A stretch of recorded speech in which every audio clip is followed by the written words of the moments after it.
One is called spherical mirrors का mirror formula, क्योंकि ये मिरर है उसका एक फार्मूला होता है mirror formula. And magnification of spherical mirrors, concave हो या कॉन्वेक्स हो, दोनों के केस में ये मिरर फार्मूला क्या होता है और मैग्नीफिकेशन क्या होता है ये समझ लेते हैं। Okay, so let's start with the concave one. So we have a concave mirror. ये एक हमारा पोजीशन दी हुई है, where object is between C and F. ये ब्लू कलर का लाइट ब्लू दिख रहा है और आपको मालूम है कैसे ड्रॉ करते हैं। यदि यहाँ दिया हुआ है पैरेलल लाइन फोकस से पास हुई, सेकंड सेंटर ऑफ कर्वेचर से आई, रिटर्न होकर जहाँ कट की, there it will form an image. Image कैसी बन रही है? ऑपोजिट बन रही है, मीन्स इन्वर्टेड बन रही है, बड़ी है एंड लार्ज है, राइट, एंड बियॉन्ड सी है। ऑब्जेक्ट कहाँ पे है? Between C and F, curvature और फोकस के बीच में।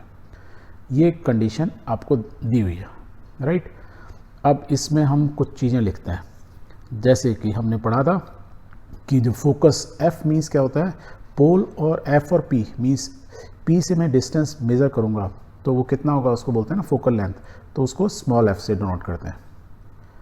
सो F is a focal distance from the pole. Pole से फोकस कितनी दूरी पे है उसको स्मॉल एफ से बोलते हैं, या इसको हम बोल देते हैं फोकल लेंथ। फोकल डिस्टेंस बोलो या फोकल लेंथ बोलो। तो आपको यदि क्वेश्चन में दिया हुआ किसी मिरर का कॉनकेव या कॉन्वेक्स मिरर है, उसकी फोकस दी हुई है, दैट मीन्स आपको फोकल लेंथ दी हुई है, फ्रॉम पोल से फोकस कितना दूर है। पहली चीज़ क्लियर? ओके, सेम वे में यू एक सिंबल यूज़ करते हैं, तो object distance from P. Object क्या है? A B is an object, ये लाइट ब्लू वाला। सो ये ऑब्जेक्ट कहाँ रखा है? सी और एफ के बीच में रखा है, बट पोल से कितना दूर है? पोल से कितना दूर है? That is represented by U. तो U is the object distance from pole P. तो पी और ये बी के बीच में डिस्टेंस जो है वो है यू। सो ऑल ये सब हम डिस्टेंस की बात करें, F is the distance, you is the distance. Same way में क्या बन रहा है? इमेज बन रही है। तो जो इमेज बन रही है वो कितने डिस्टेंस पर है? तो उसको किससे इमेज को शो करते हैं? वी से। तो image distance from P, from the pole P B dash के जो डिस्टेंस यदि आप मेज़र करोगे वो कितना वैल्यू होगी उसकी? वी।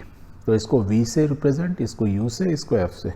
और भी कुछ बचा या एक और चीज़ बची, R, mirror radius of curvature. Mirror की radius of curvature, that means ये सी।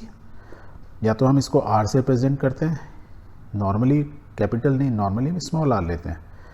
और हमको मालूम ही है कि जो आर होता है वो क्या होता है? Is double of the focus, या फोकस जो होती है पोल और सेंटर ऑफ कर्वेचर के बिल्कुल सेंटर में होती है। यही चीज़ हमने सीखी थी। सो फोकस एफ होता है, ये 2f होता है। यू इस, जब भी हम यू बोलेंगे मीन्स ऑब्जेक्ट कहाँ रखा हुआ है, पोल से कितना दूरी पर है। वी मीन्स पोल से कितनी दूरी पर इमेज बन रही है, तो इमेज की लोकेशन, राइट। ये चीज़ क्लियर आपको? यदि ये चीज़ क्लियर है तो एक मिरर फार्मूला जो होता है, इस मिरर का एक फार्मूला होता है, और वो फार्मूला क्या होता है? 1/v plus 1/u is equal to 1/f। अब ये कैसे आता है ये आप बड़ी क्लास में सीखोगे। बस फॉर द 10th क्लास के लिए आपके लिए इतना ही सफिशेंट है कि जब भी कोई मिरर फार्मूला बोले, राइट, स्फेरिकल मिरर की बात करें, तो formula is 1/v plus 1/u is equal to 1/f, where v is the image distance, u is the object distance, f is the focus या focal length। ये याद हो गया फॉर्मूला? Very good. यदि मैं ये जो ऑब्जेक्ट है, यदि h is the object height, means ये जो मेरा लाइट ब्लू कलर का ऑब्जेक्ट है ए बी, उसकी हाइट है h, यदि उसको h से डिनोट करता हूँ, तो जो इमेज है उसको हम किससे डिनोट करते हैं? s डैश से। तो will write h dash here. तो आप मेज़र कैसे कर रहे हो? b से डिस्टेंस नाप रहे हो, राइट, नीचे की तरफ से, इसकी दिस इज द हाइट। तो यदि ये h है और यदि ये s डैश है, तो जो मैग्नीफिकेशन है इसका भी एक फार्मूला होता है। सो मैग्नीफिकेशन को m से डिनोट करते हैं, m इज़ द मैग्नीफिकेशन, और इसका फार्मूला क्या होता है? इमेज की height divide by object height. हम बोलते हैं ना बहुत बार मैग्नीफाइंग ग्लास लाओ, मैग्नीफाइंग ग्लास क्या करता है? छोटी चीज़ को मैग्नीफाई कर देता है, मीन्स बड़ा कर देता है, लार्ज कर देता है। बोलते नहीं बोलते हैं? ऐसी मिरर के अंदर में भी इमेज बड़ी हो जाती है। तो हम किसकी बात कर रहे हैं? इमेज की। ऑब्जेक्ट के रेस्पेक्ट में इमेज कितनी बड़ी हो गई, राइट। तो ऑब्जेक्ट के रिस्पेक्ट में जब बात करें, ऑब्जेक्ट इनटू मैग्नीफाइंग, कितने टाइम्स ऑब्जेक्ट की हो गई, that is what is the image height. तो मैग्नीफिकेशन क्या हो गया? Image height divide by object height, ऐसे हो सकता है। और इमेज की हाइट हमने किससे दी थी? S dash. तो right, we can write S dash upon H. ये एम से रिप्रेजेंट हो रहा है, ये एस डैश, ये एच से है, तो इसका फॉर्मूला बन गया। तो magnification is equal to s dash upon h. पहला। और इसका एक और फॉर्मूला फिजिसिस्ट ने दिया है, क्या दिया हुआ है, magnification is also is equal to minus v upon u. Means v क्या है, इमेज का distance from the pole, u is the distance of the object from the pole P, यही है। तो मैग्नीफिकेशन जो in case of the spherical mirror is minus v upon u. तो ये भी आपको क्या याद रखना है, याद रखना है कि इमेज की ये वी ऊपर होगा या यू नीचे होगा, कैसे याद रख सकते हो। हम बात कर रहे हैं ऑब्जेक्ट के रेस्पेक्ट में जो इमेज बनी वो कितने टाइम मैग्नीफाइज हुई, तो means m into u is equal to v. और माइनस जो साइन दिया हुआ है उसका कुछ मतलब है, क्या मतलब होता है, the negative sign in the value of magnification, ये जो माइनस दिया है indicates the image is real. यदि मैग्नीफिकेशन नेगेटिव आ गया, इसकी वैल्यू नेगेटिव आई, राइट, तो उसका मतलब ये है कि इमेज हमारी कैसी बन रही है, रियल। तो ये आपको थोड़ा ध्यान रखना है, जब हम कुछ क्वेश्चन लेंगे ना तब आपको ये इसकी वैल्यू समझ में आएगी।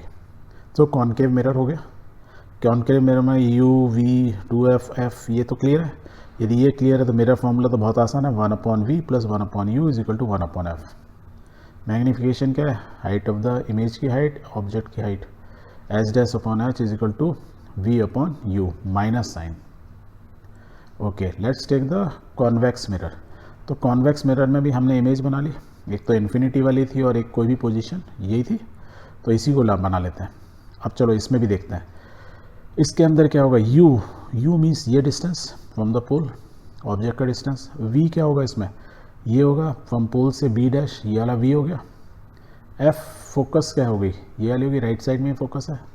और c को क्या बोल सकते हैं, सेंटर ऑफ कर्वेचर या 2f बोल सकते हैं। तो this is 2f, f, v and u। और ये आपको मालूम है सेम वे में इसकी हाइट यदि h है ऑब्जेक्ट की, तो इमेज की हाइट क्या है, h डैश। तो इसका भी कॉन्वेक्स हो या कॉन्केव हो, स्फेरिकल मिरर्स हुए दोनों का मिरर फॉर्मूला और मैग्नीफिकेशन का फॉर्मूला एग्जैक्टली सेम होता है, कोई चेंज नहीं होता है। तो आपको सिर्फ यही फॉर्मूला याद रखना है।